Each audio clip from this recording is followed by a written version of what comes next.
نحمده ونصلي على رسوله الكريم اما بعد فاعوذ بالله من الشيطان الرجيم بسم الله الرحمن الرحيم رب اشرح لي صدري ويسر لي امري واحلل عقدة من لساني يفقهوا قولي. کہاں تک پہنچے آپ قرآن پاک میں؟ سورۃ الانفال. سورۃ الانفال کا پیغام کیا ہے؟ سٹارٹ ہی میں تو پیغام ہے. انفال کے بارے میں لوگ سوال کرتے ہیں تو اللہ تعالیٰ نے کیا فرمایا، جواب کیا دیا؟ جب لوگوں نے آپ صلی اللہ علیہ وسلم سے انفال کا معنی پوچھا تو آپ نے جواب کیا دیا؟ یہی پیغام ہے. اگر آپ سمجھیں تو یہی دو لفظ پیغام ہے.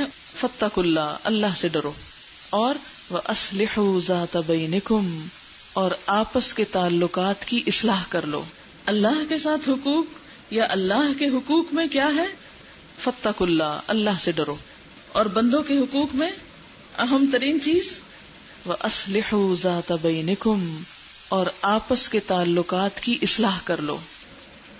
واقعی ہم اس پہ پورے اترتے ہیں؟ کیا کوشش کرتے ہیں بتائیے مجھے. آپس میں ایک دوسرے کی اصلاح کا طریقہ کیا ہے؟ مسنون. دوسروں کے لیے خیرخواہی کے جذبات دل میں رکھتے ہوئے، دعا کرتے ہوئے اصلاح کی کوشش، دوسروں کو خود پر ترجیح دینا. اب دیکھیے کہ ایک اصلاح منافقین کرتے ہیں، وہ کیا ہوتی ہے؟ وَإِذَا قِيلَ لَهُمْ لَا تُفْسِدُوا فِي الْأَرْضِ قَالُوا إِنَّمَا نَحْنُ مُصْلِحُونَ. وہ بھی اپنے آپ کو مصلح کہتے ہیں، اصلاح کرنے والے. تو اللہ تعالیٰ کیوں نہیں مانتے ان کی اصلاح کو؟ الا انہم ہم المفسدون، سنو وہی فساد کرنے والے ہیں. ولکن لا یشعرون، لیکن وہ شعور نہیں رکھتے. تو جو شخص اس بات کا شعور نہ رکھتا ہو کہ اس کے طریقہ اصلاح سے اصلاح نہیں بگاڑ ہوگا، تو پھر وہ حقیقت میں اصلاح کا کام نہیں کر رہا. کبھی آپ نے اس اصول کو سامنے رکھا کہ اصلاح کا کام شروع کرنے سے پہلے یہ سوچا ہو کہ اس کا نتیجہ اصلاح ہوگی یا فساد ہوگا؟ کبھی اس عقل سے کام لیا؟ ہاں، کیسے مان جاؤں؟ آپ نے مثلاً کسی بھی معاملے کی اصلاح کرنی، مثال کے طور پر میرے نزدیک اس کمرے میں 3-4 چیزیں دیوار میں اصلاح طلب ہیں. اگر میں یہاں روز آتی ہوتی تو میں یوں نہ بیٹھتی، اصلاح کروا کے بیٹھتی یا کر کے بیٹھتی. مثلاً یہاں ایک سوراخ ہے، ایک وہاں، ایک وہاں، ایک وہاں ہے، 4 سوراخ اس وقت نظر آ رہے ہیں مجھے. یہ اصلاح طلب چیز ہے. اب اگر مجھے یہ درست کرنے پڑے تو مجھے کیا کرنا ہوگا؟ کیا سوچنا ہوگا؟ کیا کروں؟ مثلاً اگر مجھے اپنے ہاتھ سے ٹھیک کرنا ہے ان کو، کیا کرنا پڑے گا؟ چیزیں لینی پڑیں گی. اور کیا کرنا کیا ہوگا؟ دیکھا نا، طریقہ ہی نہیں ہمیں آتا ہوتا کام کا، اسی لیے تو بگاڑ زیادہ ہوتا ہے. ہم بعض اوقات بہت سنجیدہ ہوتے ہیں ایک اچھا کام کرنے میں اور اصلاح کا کام کرنے میں، لیکن ہمیں طریقہ نہیں آتا، لہٰذا ہم بگاڑ زیادہ کرتے ہیں اصلاح سے، کہ نہیں؟ پہلے تو اس کو مانیے، اور اگر آپ یہ نہیں مانتے تو پھر آگے اصلاح کی ضرورت ہی نہیں آپ کی بھی. کیا یہ ایک بہت بڑی وجہ نہیں ہے کہ ہم اصلاح اور بگاڑ میں فرق نہیں کر پاتے؟ نمبر 2 یہ کہ فرق ہونے بھی لگے تو پھر اصلاح کا طریقہ نہیں جانتے ہوتے، لہٰذا اصلاح کی بجائے بگاڑ شروع ہو جاتا ہے. آپ کو بہت شروع میں نے غلطیوں کی اصلاح کا یزکیہم کا ایک طریقہ بتایا تھا کہ آپ صلی اللہ علیہ وسلم کا طریقہ کیا تھا. ایک تو یہ تھا کہ آپ کا ڈائریکٹ طریقہ تھا، جہاں جو دیکھتے تھے وہاں کبھی مسکرا کے، کبھی ہنسی سے، کبھی ڈانٹ کے، کبھی کسی طرح، کبھی کسی طرح. یاد ہے شروع کی باتیں؟ یہ بھول گئے، سب بھول گئے. کیا طریقے تھے؟ کئی حدیثیں میں نے آپ کو سنائی تھی کہ آپ صلی اللہ علیہ وسلم کس طرح تزکیہ کرتے تھے، کس طرح اصلاح کرتے تھے. پہلے تو یہ تھا کہ ڈائریکٹ ہوتا تھا. آپ کا طریقہ یہ نہیں ہوتا تھا کہ خرابی خود دیکھیں اور جا کے کسی اور سے کہیں اچھا تم جاؤ یہ ٹھیک کر دو، تم اس کو کہو وہ ٹھیک ہو جائے. یہ نہیں تھا آپ کا طریقہ. کیا تھا؟ کوئی ایک مثال اس میں آپ کو ایسی نظر آتی ہے کہ خرابی آپ نے خود دیکھی ہو اور اصلاح کسی اور سے کروائی ہو؟ ہاں، نہیں، خود.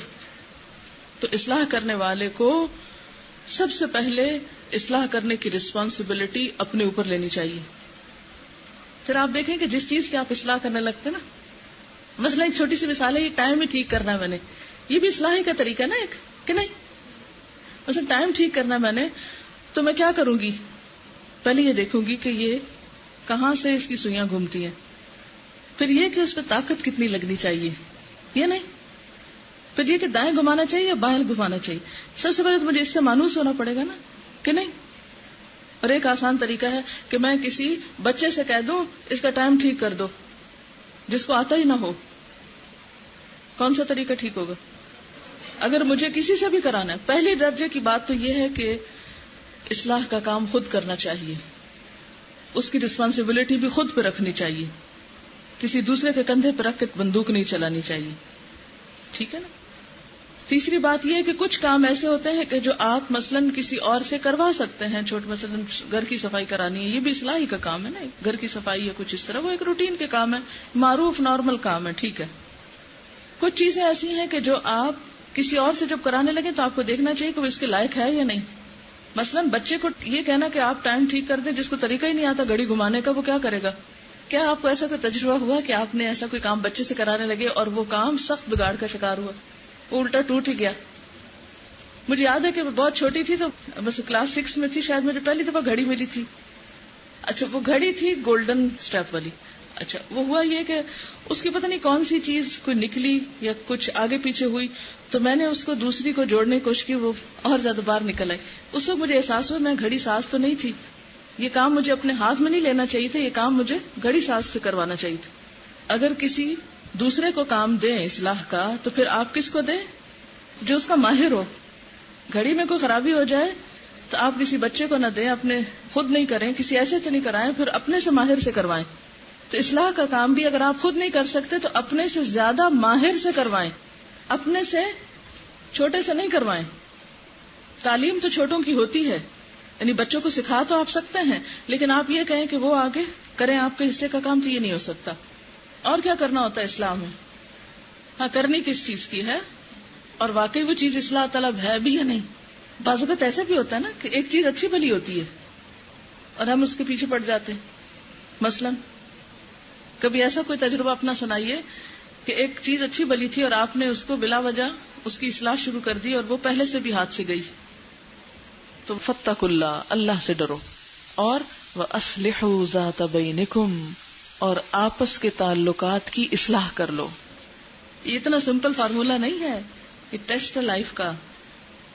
تقوی اور آپس کی اصلاح دو بنیادی کام ہیں جو آپ کو کرنے ہیں. اس کے بغیر آپ مسلمان نہیں بن سکتے، اس کے بغیر آپ کا ایمان ترقی نہیں کر سکتا. نہ اللہ کا حق ادا ہو سکتا نہ بندوں کا.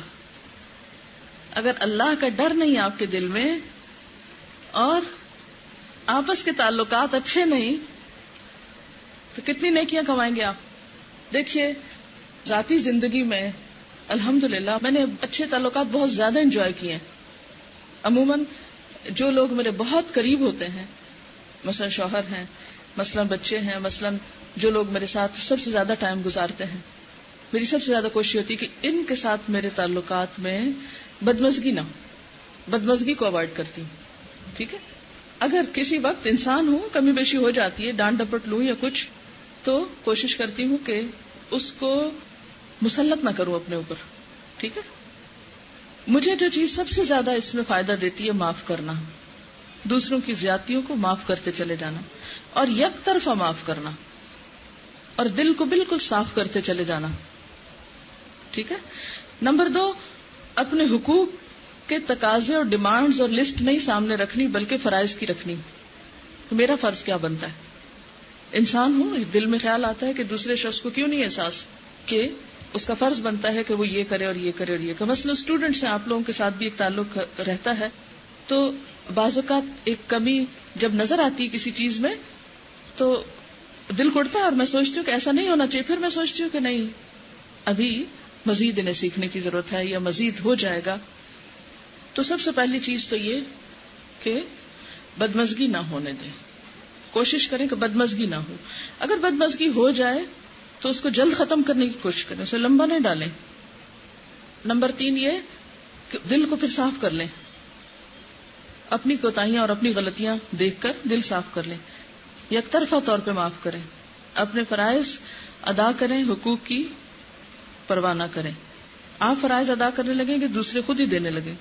دینے والے بنے، لینے کی بجائے دینے والے بنے. جو کچھ بھی دے سکتے ہیں دیتے چلے جائیں. اور اس میں آپ دیکھیے کہ اللہ تعالیٰ سے صلے کی جب توقع رکھی. میں ہمیشہ یہ کہتی ہوں کہ کچھ کام ہوتے ہیں نا جو ہم دنیا کے کسی فائدے کے لیے کرتے ہیں, ٹھیک ہے نا. مثلاً آپ کہیں پر کام کر رہے ہیں, جاب کر رہے ہیں, آپ کو تنخواہ مل رہی, دنیا کا ایک فائدہ حاصل کرنے کے لیے آپ کام کر رہے ہیں, تو بھی آپ کو اپنی ذمہ داری پوری کرنی چاہیے. لیکن جس کام کا صلہ آپ اللہ سے چاہتے ہیں, جس جاب کی تنخواہ آپ اللہ سے چاہتے ہیں, اس میں دنیاوی تنخواہ لینے والے سے زیادہ رسپانسبلٹی ادا کرنی چاہیے یا کم؟ زیادہ نا. کیوں؟ جس کام کی تنخواہ ہم اللہ سے لیتے ہیں اس کے لیے ہمیں کتنا ڈیوٹیفل ہونا چاہیے, کتنا آنےسٹ ہونا چاہیے, کتنا خیر خواہ ہونا چاہیے. یہ معاہدہ کس سے ہوتا ہے, یہ کانٹریکٹ کس سے ہوتا ہے, یہ معاملہ کس سے ہوتا ہے. لیکن مجھے لوگوں میں الٹا معاملہ نظر آتا ہے. جو لوگ کہیں جاب کرتے ہیں ان کو تنخواہ ملتی ہے, وہ پھر بھی رسپانسبل ہوتے ہیں. وہ سوچتے ہیں کہ نہیں, ہمیں چونکہ ہم تنخواہ لے رہے ہیں اس لیے ہمیں اتنے گھنٹے پورے کرنے ہیں, یہ اتنی ڈیوٹی پوری کرنی ہے. اور جو لوگ والنٹریلی کام کرتے ہیں وہ سوچتے ہیں ہم کون سا تنخواہ لے رہے ہیں, لہٰذا ہم جب آئیں جب جائیں جو چاہیں کریں جو چاہیں نہ کریں. تو میں ہمیشہ یہ سوچتی ہوں کہ جس کا معاملہ اللہ سے ہو گیا اور جس کی جزا وہ اللہ سے چاہتا ہے, وہی کیوں اتنا کیجول ہو گیا. جیسے مسلمانوں کی اوور آل ایک صورت حال ہے نا, کیا ہم جنت میں جائیں گے لہٰذا ہمیں محنت کی ضرورت نہیں. دوسری قوموں نے جنت میں نہیں جانا لہٰذا دنیا کو جنت بنانے میں لگے ہوئے, ساری محنت وہ یہاں کرتے ہیں. ہمیں چونکہ کلمہ پڑھ لیا جنت میں جانا, اس لیے کوئی کام کرو یا نہ کرو جنت میں جانا ہی جانا. ہم سب اس کے امیدوار ہیں. اور جو لوگ آخرت پر یقین نہیں رکھتے انہیں یہ ہے کہ آج کام کریں گے تو ملے گا, لہٰذا وہ خوب کام کر رہے ہیں. بالکل یہی حال ہمارا دین کے کام کے ساتھ ہے. جب ہمیں یہ پتا ہوتا ہے کہ ہمیں اس کام کی تنخواہ ملے گی, یعنی دنیا میں ملے گا صلہ, تو ہم پھر ایفیشینٹ ہو جاتے ہیں. جس کام کا صلہ ہم آخرت میں چاہتے ہیں اس میں پھر ہم وہی مسلمانوں والا جو عام رویہ وہی اختیار کرتے ہیں. تو میں سمجھتی ہوں کہ جس شخص کو صلہ اللہ سے چاہیے اس کے کام کی کوالٹی تو اور زیادہ اچھی ہونی چاہیے کہ اس نے تو بہت بڑی تنخواہ پہ اپنا کانٹریکٹ کیا ہوا ہے, ٹھیک ہے نا. ورنہ ہم دھوکہ دیتے ہیں. منافقین والی یہ عادت ہے دھوکہ دینا, نام دین کی خدمت رکھ لینا اور کام اپنی مرضی کے کرنا, ٹھیک ہے. تو بات یہ ہو رہی تھی کہ دوسروں سے تعلقات اچھے بنانے کے گر کیا ہیں. الحمدللہ جب میں رات کو سوتی ہوں میرے دل میں خاص اطمینان ہوتا ہے, اللہ کا شکر ہے کسی سے کوئی تعلق میں خرابی نہیں, کسی سے کوئی ناراضگی نہیں, ضمیر مطمئن. اگر کسی نے زیادتی کی اور اس کا دکھ لگا ہوئے تو اس کو بھی معاف کر کے سونا, سکون. جب ہم کسی کو معاف کرتے ہیں تو کسی پہ احسان نہیں کرتے, خود پہ کرتے ہیں, اپنے آپ کے اندر سے دھو ڈالتے ہیں وہ سارے غم. اور اس کا صلہ اللہ دونوں دنیا میں دیتا ہے. یہاں بھی کیش پرائز ملتا ہے آپ کو اور وہاں بھی ملے گا. اور اگر آپ معاف کرنا نہیں جانتے, آپ کو اپنے اوپر کنٹرول نہیں ہے, تو پھر بھگتے, جلیں, کڑیں, مریں, جو چاہیں کریں, ٹھیک ہے نا. اور پھر یہ کہ آپ صلی اللہ علیہ وسلم کیا فرمائے, جو مجھ سے کٹے میں اس سے جڑوں. ہم کیا کرتے ہیں, جو مجھ سے کٹے میں اس سے 2 ہاتھ پہلے کٹوں. سچ, ہم باتیں بہت بڑی بڑی کرتے ہیں اور بڑی خوبصورت کرتے ہیں, مگر ہمارا عمل اس کے بالکل خلاف ہے. ہم میں سے کتنے لوگ ہیں جو اصلی ہو ذات بینکم کے لیے جو مجھ سے کٹے میں اس سے جڑوں کے فارمولے پہ عمل کرتا ہوں, کہ جو مجھے نہ پوچھے میں اس کو پوچھوں, جو مجھے سلام نہ کرے میں اس کو سلام کروں, جو مجھے دیکھ کے اسمائل نہ کرے میں اس کو دیکھ کے اسمائل کروں. کتنے ہم میں جو نیکیوں میں آگے بڑھے, جو اللہ کی خاطر یہ سب کچھ کر لیں, پھر آپ زندگی کو واقعی انجوائے کر سکیں. آپ لمحے لمحے کو انجوائے کریں گے. ٹھیک ہے لوگوں کے رویہ انسان کو تکلیف دے جاتے ہیں, وقتی طور پر ایک تکلیف آتی ہے, لیکن اس کے بعد پھر آپ معاف کر کے اپنے دل کو صاف کر کے پھر پرسکون ہو جاتے ہیں. بہت اچھا بتایا انہوں نے ریلیٹ کر کے, خذ العفو وامر بالعرف واعرض عن الجاہل. آپ کے معاف کرنے کے باوجود پھر بھی آپ سے گلہ ہی رکھتا ہے, پھر بھی آپ پہ باتیں ہی بناتا ہے, پھر بھی آپ سے شکوہ ہی کرتا ہے, پھر بھی آپ سے ناراض ہی رہتا ہے. اعرض عن الجاہلین. ایسے لوگ چاہے کتنا پڑھے لکھے ہو مگر وہ جاہل ہیں, ان کو بات ہی نہیں سمجھ آئی ہوئی, چھوڑ دیں.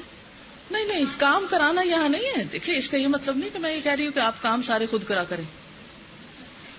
میں اصلاح کا کام جو کرنا ہے, یعنی 2 طریقے ہوتے ہیں.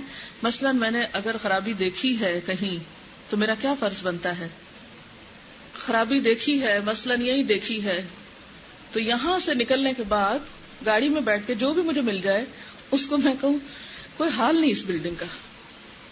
ان لوگوں کو دکھتا ہی کچھ نہیں, ان لوگوں کو تو یہ نہیں پتا, ان لوگوں کو تو وہ نہیں پتا. ایک طریقہ یہ ہو سکتا ہے, اور دوسرا طریقہ کیا ہے, جو جہاں کھڑا ہوگا اس کو بتاؤں گی ایسا نہیں ایسا, یہ نہیں یہ کر لو. اسے ڈرنے جھجکنے کی کیا بات ہے؟ اگر آپ واقعی خیر خواہ ہیں نا دوسرے کے لیے تو دوسرے پہ مائنڈ نہیں کرے گا. ہم لوگوں کا اکثر حال یہی ہوتا ہے کہ آپس کے تعلقات میں جب خرابی ہوتی ہے تو آپس میں نہیں بات کرتے. کس سے کرتے ہیں؟ دوسرے تیسرے سے کرتے ہیں, اور ہم یہ توقع رکھتے ہیں وہ ہمارے حصے کا جا کے کام کر دے. یعنی میں گاڑی میں جا کے کہوں اس بلڈنگ میں 3-4 جگہیں ایسی ہیں جہاں ابھی چیز ٹھیک ہونے والی ہے, ابھی تک ان کو توجہ نہیں ہوئی, وہ مسئلہ نہیں ہے, بیٹھی ہیں ساتھ ان کو بیٹھی ہیں, ان کو بتا دوں, کیا وہ پہنچائیں گی میری بات یہاں؟ اور اگر انہوں نے اپنی آنکھ سے دیکھا ہی نہیں تو وہ میرا درد بھی محسوس کہاں کریں گی؟ جو درد میرے اندر ہے کسی خرابی پر, وہ کسی اور کے اندر تو نہیں. اکثر میں نے دیکھا اس سے کام اور بگڑتا ہے. پتہ نہیں آپ میری بات سمجھ رہے ہیں یا نہیں. اگر میں خود بتانے کی وجہ کہ یہ چیز اس طرح ہے, کسی کو کہوں جاؤ فلاں کو بتاؤ, اچھا یہ ہوتا ہے چھوٹی موٹی بات, آپ کسی کو کہتے ہیں اچھا جاؤ, وہ اس صورت میں ہوتا ہے جب کوئی آ کے آپ کو کہتا ہے کہ یہ چیز فلاں نہیں کر رہا تو میں اسے یہ سمجھاؤں گی اچھا تم اس کو پھر یہ مشورہ دے دو, تو ایک جنرلی ایک ایسی بات ہو سکتی.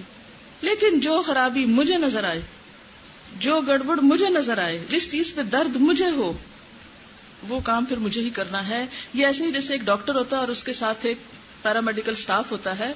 پیرامیڈیکل سٹاف سارا دن بھی کام کرے, زیادہ کام کرتا ہے نا ڈاکٹر کی نسبت, کہ نہیں زیادہ کام کرتا ہے, لیکن جو ڈیسیژن ڈاکٹر کو لینا ہوتا ہے وہ دوسرا نہیں لے سکتا. کہ لیتا ہے کیا دوا دینی ہے, کہاں سے کٹ لگانا ہے, کیا نہیں. اگر وہ خود کلینک میں آئی نا اور پیرامیڈیکل سٹاف سے یہ کہے کہ اچھا دیکھو تم فلاں مریض کو یہ دے دینا, فلاں کو یہ دے دینا, تو عموماً کیا ہوتا ہے, ایسا ہی ہوتا ہے نا ہمارے اسپتالوں میں بھی, کہ نہیں. ڈاکٹر سارا دن حاضر نہیں ہوتے, مریض تڑپتے رہتے ہیں, اور جو چھوٹا عملہ ہوتا ہے وہ کیا کرتے ہیں. کسی ڈاکٹر سے پوچھنا چاہتی ہوں, ہم سب اپنے پیشوں کے ساتھ یہی کر رہے ہیں, ہم سب اپنی ذمہ داریوں کے ساتھ یہی کر رہے ہیں. جی ہاں, یہ کہتے ہیں کہ بعض اوقات مریضوں کو صرف نیچے والا عملہ نیند کی دوا دے کے سلا دیتا ہے کہ جب تک ڈاکٹر آئیں گے یہ سوئے رہیں تاکہ ہمیں تکلیف نہ ہو. اگر آپ غور کریں اور اولو الالباب میں سے ہوں اور باشعور لوگوں میں سے ہوں تو ایسی بہت سی مثالیں آپ اپنے آس پاس دیکھ سکتے ہیں. ٹھیک ہے, اصلاح کے لیے تدبیر, منصوبہ, پلاننگ خود بنانا ہوگا آپ کو.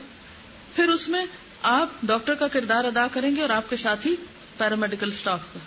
ٹھیک ہے, اسی طرح جیسے ایک کک ہے تو اس کے ساتھ کئی ہیلپر ہو سکتے ہیں. ہر چیز میں آپ دیکھیے جو ذمہ دار شخص ہوتا ہے, جس کی سپرویژن میں ایک کام ہونا ہے, اگر وہ خود بیچ میں موجود نہیں ہے تو کام صرف دوسروں پہ ڈال دینے سے بات نہیں بنے گی. خیر یہ تو ایک سائیڈ ایشو ہے معاشرے کی اصلاح اور ادھر ادھر کی اصلاح کا, لیکن جو اصل چیز ہے اسی پر رہیے. فاتقوا اللہ واصلحوا ذات بینکم. دیکھیے اللہ نے آپ کو یہاں جوڑا ہے, اللہ نے آپ کو اکٹھا کیا ہے. اگر آپ آپس کے تعلقات میں کوئی بگاڑ پیدا کریں گے, کوئی رخنہ اندازی کریں گے, اللہ آپ کو پوچھے گا اس پر. اور اس نعمت کی اگر آپ نے قدر نہ کی, یقین مانیے ساری زندگی بھٹکیں گے بھی تو آپ کو راستہ نہیں ملے گا اگر آپ نے آپس کے تعلقات بگاڑے. سب سے زیادہ اس معاملے میں آپ نے کانشیس رہنا, اور جس کے اندر خدا کا خوف ہوگا وہ کبھی لوگوں سے بگاڑ نہیں سکتا, اس کے تعلقات خراب نہیں ہوتے. جس کے اندر خدا کا خوف ہوتا ہے اس کے تعلقات ہمیشہ اچھے ہوتے ہیں لوگوں کے ساتھ. وہی معاف کر سکتا ہے, وہی پہل کر سکتا ہے, وہی اللہ کی خاطر صبر کر سکتا ہے, اور اس کے بغیر تعلقات اچھے نہیں ہو سکتے. ٹھیک ہے, یہ بہت اچھی کسی نے بات لکھ کے دی, کہتی ہے میں نے مولانا وحید الدین کی کتاب میں پڑھا تھا کہ انسان کے لیے ایک وسیع قبرستان ہونا چاہیے جس میں وہ لوگوں کے قصوروں کو دفن کرتا رہے. بہت خوبصورت بات ہے, ایک وسیع قبرستان جس میں وہ لوگوں کے قصوروں کو دفن کر, تب آپ اچھے تعلقات قائم کر سکتے. اصلحوا ذات بینکم کے اوپر تب دیکھیے, ایک ہے خارجی اصلاح اور ایک ہے آپس کے تعلقات کی اصلاح.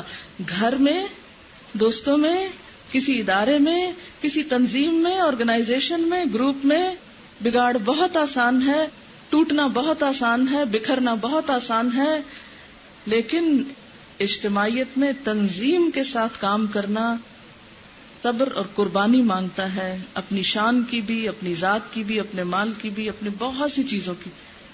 تب جا کر آپ اکٹھے ہو سکتے ہیں. وہ کہتی ہے میرا اکثر بھائی کے ساتھ جھگڑا ہوتا ہے اور میں ہی اس کو بلاتی. کیا ہوا, کیا فرق پڑتا ہے, آپ کی شان میں نہیں دیکھتی کمی آئی ہوئی ہے, اس سے سنجیدہ باتیں بھی ہو جاتی ہیں.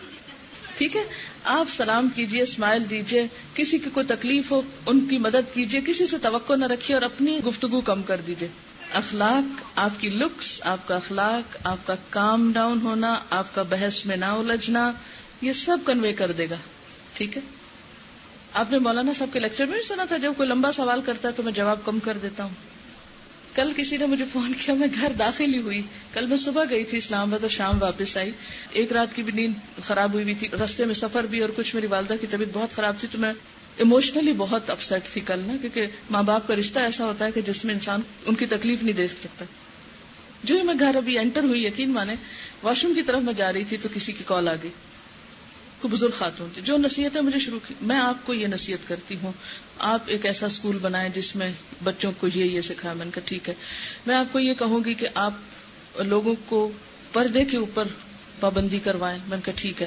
میں آپ کو یہ کہتی ہوں, یہ کہتی ہوں کہ پتہ نہیں کیا کیا باتیں وہ مجھے کہتی رہی, اور میں صرف یہ کہتی ٹھیک ہے ٹھیک ہے ٹھیک ہے ٹھیک ہے, بالکل صحیح, ٹھیک ٹھیک ٹھیک, اچھا السلام علیکم. اتنی سخت بات, اتنی یعنی طویل, اور یعنی مسلسل جیسے ایک تقریر ہوتی ہے نا, انہوں نے میری سننے کی بھی کوشش نہیں کی. اور میں اس وقت اگر یہ اپنی مجبوری بیان کرتی, جو دیکھیے میرے وسائل اتنے نہیں ہیں کہ میں اسکول کھولوں, اور ویسے بھی میں بہت اسکول کھولنے کے خلاف ہوں, لوگوں کو دنیا میں جینے دیں, صرف الگ اسکولوں میں بانٹ کے ان کو کیا بنانا چاہتے ہیں آپ, انہیں کے مین اسٹریم میں رہنے دیں اور ہر جگہ لوگوں کی اصلاح کریں, نہ کہ آپ لوگوں کو ان خانوں میں بانٹ بانٹ کے کدھر لے کے جائیں گے, ان کو کدھر پیش کریں گے. آپ ایک اسپیشل ماحول میں ایک بچے کو رکھ کے پھر اس کو دنیا میں چھوڑتے ہیں, وہ بالکل آؤٹ کاسٹ ہو جاتا ہے, وہ چل ہی نہیں سکتا. اس کو کانفیڈینس ہے, جو جہاں ہے جس جگہ ہے وہیں اس کے اندر اللہ کا خوف پیدا کرے. میرا تو یہ اپنا نظریہ. اینی ہاؤ, اب میں نے کہا میں اب اگر ان سے بحث کروں, نہیں جی یہ آپ غلط کہہ رہی ہیں اور یہ صحیح کہہ رہی ہیں, تو اس کو کیا فائدہ ہوگا. سن لیں تو بہت سی باتیں صرف سن لینی چاہیے. ٹھیک ہے نا, تو اصلی ہو ذات بین. بعد میں شکریہ ادا کرنے, آپ کا بہت شکریہ, آپ نے میری بات سنی. میں نے کہا کوئی بات نہیں, دیٹس اٹ. اور حالانکہ اس وقت میرے تھکاوٹ کا فزیکلی, ایموشنلی, مینٹلی, ہر لحاظ سے, اور اگلا سفر کی تیاری اور بہت سی ذمہ داریاں, میری کنڈیشن ایسی تھی کہ میں اگر ایک لمحہ بھی صبر سے کام نہ لیتی تو میں بہت اریٹیٹ ہو جاتی کہ who are you to tell me, میں آپ کو جانتی نہیں کہ آپ یہ کیا مجھ سے سب باتیں کر رہی. لیکن میں نے صرف سن لی. ویسے 10-12 منٹ کی کال ہوگی, سن لی, کوئی بات نہیں, کیا ہوا, کہنے دیجئے لوگوں کو, سن لیا کیجئے. خاندان کے بزرگ ہوتے ہیں, ناسمجھ لوگ ہوتے ہیں, علمی لحاظ سے, عقلی لحاظ سے کم ہوتے ہیں, کرنے دیجئے. دیکھیے لوگوں کو ایکسپٹ کیجئے جیسے وہ ہیں, یہ نہ توقع رکھیے انہیں ایسا نہیں ہونا چاہیے اور اس کو یہ نہیں کرنا چاہیے اور اس کو وہ نہیں کرنا چاہیے. اس طرح تو آپ کی زندگی گزر ہی نہیں سکتی. جیسے ہیں اسی حال میں انہیں قبول کر لیجئے, تب آپ کا گزارا ہوگا. اصلح ذات بینکم. السلام علیکم ورحمۃ اللہ وبرکاتہ. سبحانک اللہم وبحمدک, نشہد ان لا الہ الا انت, نستغفرک ونتوب الیک. میں جانے سے پہلے آپ کو وہی دعا دوں گی جو مسنون ہے, جو نبی صلی اللہ علیہ وسلم دیا کرتے تھے. استودعکم اللہ الذی لا تضیع ودائعہ. استودعکم, میں تم کو سپرد کرتی ہوں, اللہ کے, الذی, وہ ذات, لا تضیع, نہیں ضائع ہوتی, ودائعہ, اس کے سپرد کی ہوئی چیزیں. جو چیزیں اللہ کے حوالے کر کے جائیں وہ نہیں ضائع ہوتی. تو میں آپ سب کو اللہ کے سپرد کرتی ہوں. اوکے, السلام علیکم.